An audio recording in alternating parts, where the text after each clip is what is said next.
Hello दोस्तों, कैसे हैं आप सब। मेरा नाम राधा है। मैं 32 साल की हूँ और सच कहूँ तो मेरे अंदर अभी भी वही आकर्षण है जो लड़कों को बहुत ज्यादा खींचता है।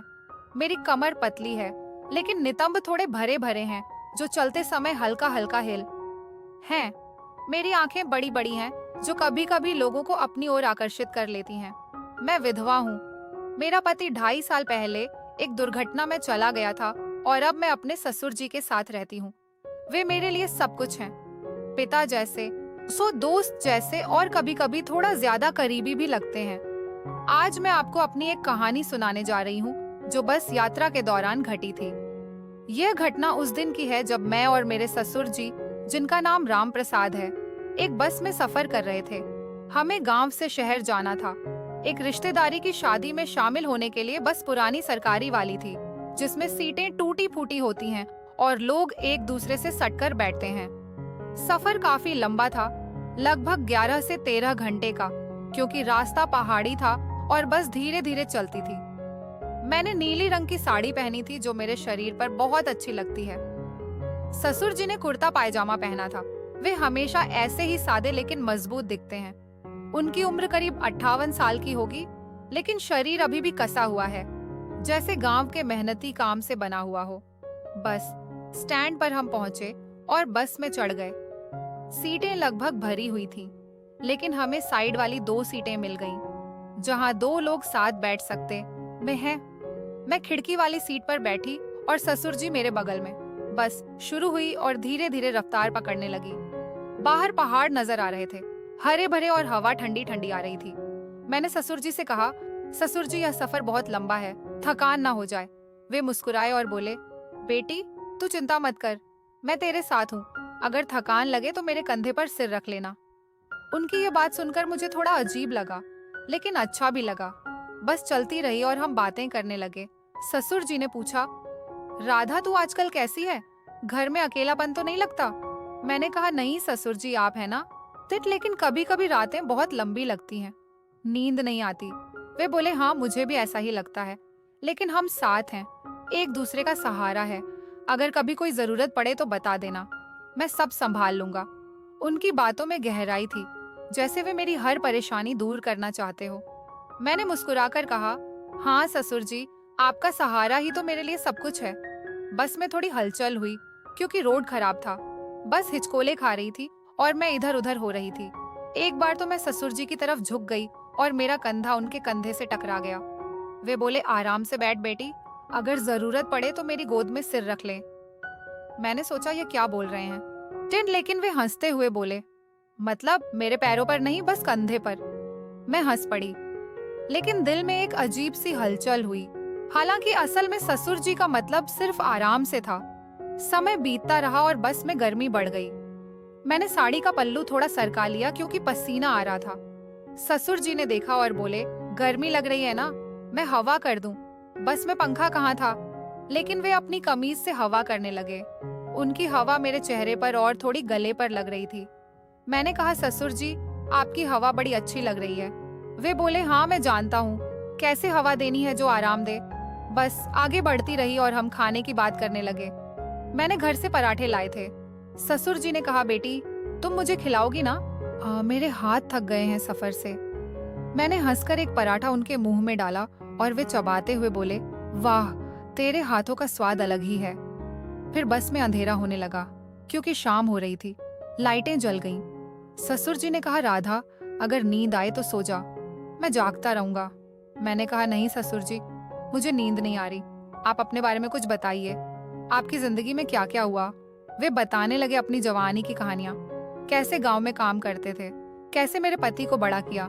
लेकिन बीच बीच में वे कहते, बेटी तू मेरी तरह मजबूत बन, शरीर को कसा रख। मैंने पूछा, कैसे ससुर जी। वे बोले, रोज व्यायाम कर जैसे मैं करता हूँ, सुबह दौड़ना और शाम को थोड़ा वजन उठाना। उनकी बात सुनकर लगता था जैसे वे मेरे शरीर की बात कर रहे हों, लेकिन असल में वे सिर्फ सेहत की बात कर रहे थे। फिर बस एक ढाबे पर रुकी, लेकिन हम नहीं उतरे क्योंकि सीट छूट जाती। बस में ही बैठे रहे। वहां से कुछ लोग चढ़े और बस और ज्यादा भर गई। अब एक आदमी हमारे पास खड़ा था। ससुर जी ने कहा, बेटी तू खिड़की की तरफ सरक जा, मैं बीच में बैठता हूँ ताकि कोई तेरे करीब ना आए। उनकी यह देखभाल अच्छी लगी, लेकिन हम थोड़े और क्लोज हो गए। मेरी जांघ उनकी जांघ से छू रही थी क्योंकि सीट छोटी थी। मैंने कहा, ससुर जी थोड़ा टाइट हो गया है।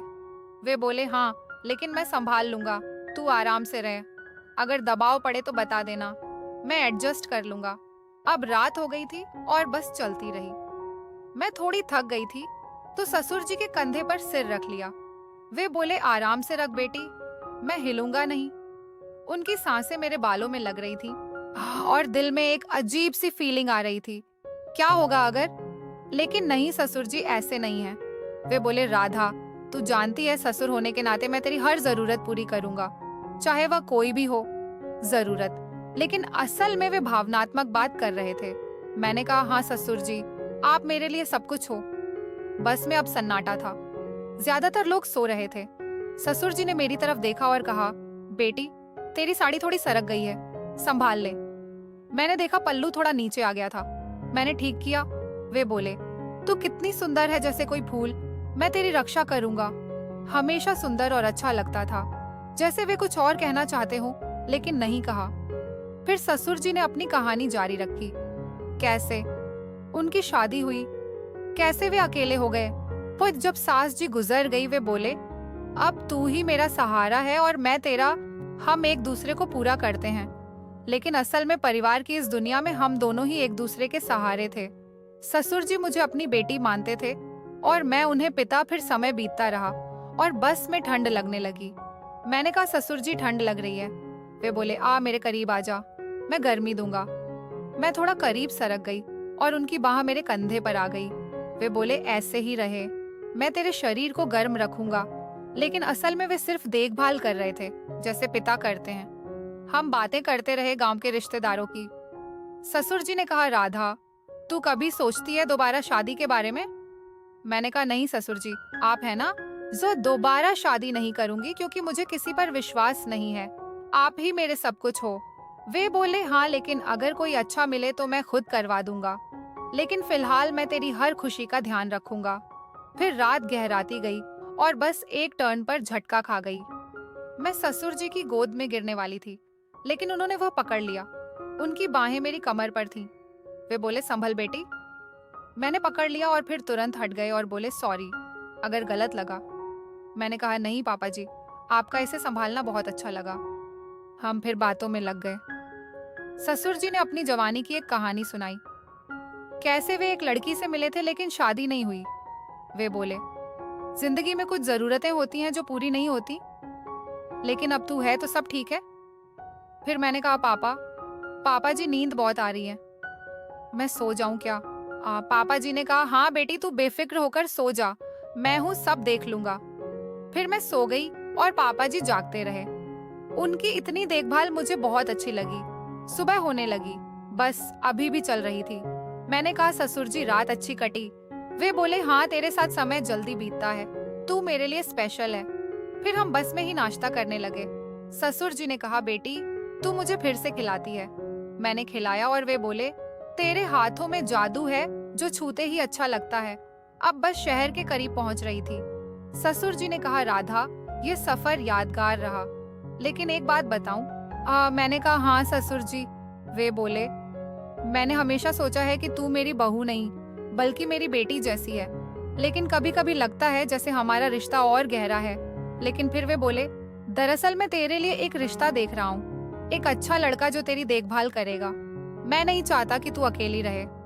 मैंने कहा, नहीं पापा जी, आप हो, मुझे किसी की जरूरत नहीं है, आप ही मेरी सब जरूरतें पूरी कर देते हैं। इतना कहकर मैंने पापा जी को गले लगा लिया। वे बोले, ठीक है, पहले हमें शादी पर जाने दो, फिर देखते हैं। फिर शहर पहुंचते पहुंचते बस रुक गई और हम उतरकर ऑटो लिया। रिश्तेदार का घर पास ही था, लेकिन सफर की थकान अभी भी बदन में थी। ससुर जी ने मेरा सामान उठाया और बोले, बेटी तू आराम से चल, मैं सब संभालता हूँ, शाम को शादी है, तैयार हो जाना। मैंने हामी भरी, लेकिन मन में बस की रात की यादें घूम रही थी। शादी के घर पहुंचकर हमें एक छोटा सा कमरा मिला जिसमें 2 बेड थे। मैंने साड़ी बदलकर नहाने का सोचा। ससुर जी बोले, राधा पहले तू नहा ले, मैं बाहर घूम आता हूँ, लेकिन अगर पानी गर्म ना हो तो बता देना, मैं गीजर चेक कर लूंगा। उनकी यह देखभाल हमेशा की तरह थी, लेकिन आज कुछ अलग लग रही थी। नहाते वक्त मैंने सोचा, क्या ससुर जी सच में सिर्फ पिता जैसे हैं या दिल में कुछ और है? पर नहीं, मैं ज्यादा सोच रही हूँ। शाम को शादी में कई डांस हो रहा था, संगीत बज रहा था। ससुर जी ने मुझे देखा और बोले, बेटी तू कितनी चमक रही है आज, चल थोड़ा डांस करें। मैं हंस पड़ी और उनके साथ थोड़ा नाची। भीड़ में हमारा हाथ छू गया। वे बोले, आराम से, मैं पकड़ लूंगा तुझे। रात देर तक शादी चली और वापस कमरे में आकर मैं थककर बेड पर गिर गई। ससुर जी ने कहा, राधा अगर ठंड लगे तो मेरे बेड पर आ जाना। मैंने मुस्कुराकर कहा, ससुर जी आप सो जाइए, कल वापसी का सफर है। लेकिन सोते वक्त उनकी आंखों में एक अजीब सी चमक थी, जैसे कुछ अनकहा हो। फिर हम सो गए। लेकिन रात के करीब 2 बजे, जब दोस्तों ये कहानी आगे जारी रहेगी। अगले भाग में क्या क्या होगा ये सब आपको अगले भाग में पता चलेगा, तो बने रहिएगा हमारे साथ।